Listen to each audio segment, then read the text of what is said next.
Monsieur le Président, Madame la Ministre, Monsieur le Président de la Commission des Finances, Monsieur le rapporteur général, mes chers collègues.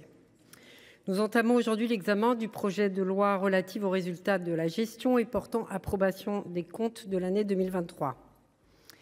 Cet exercice 2023, cela a été rappelé, est particulier à bien des égards. La fin de l'année précédente a en effet marqué le début du dérapage du déficit qui se poursuit en 2024. Nous le savons aujourd'hui, une des causes principales de ce dérapage a tenu à l'incapacité de l'État, et de Bercy en particulier, à prévoir ses recettes et ses dépenses. Cette absence de lisibilité et de prévisibilité s'est illustrée encore davantage cette année 2023.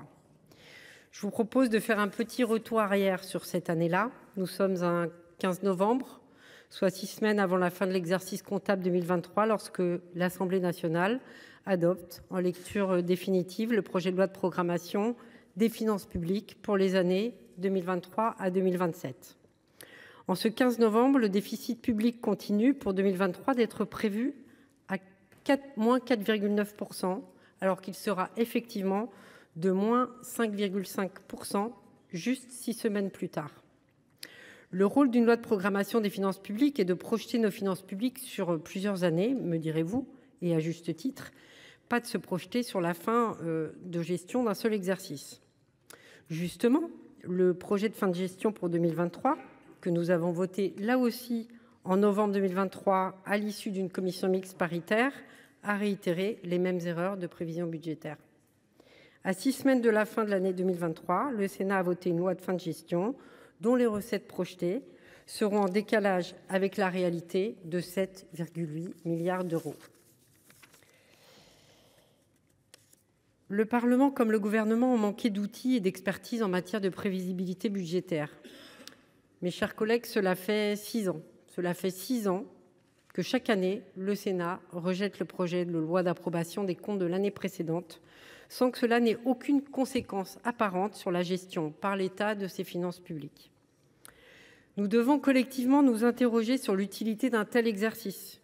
Si son rejet est sans conséquence, pourquoi s'astreindre à présenter un tel texte pour qu'il soit rejeté chaque année ?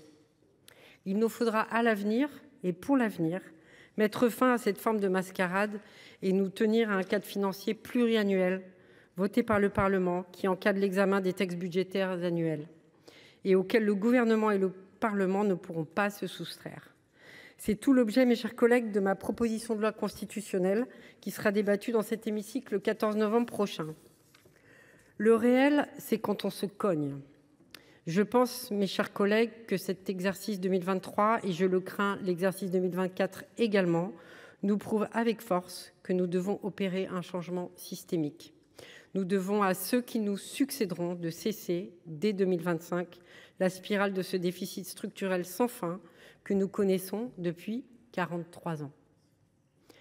Nous leur devons aussi, je pense, au nom de la démocratie.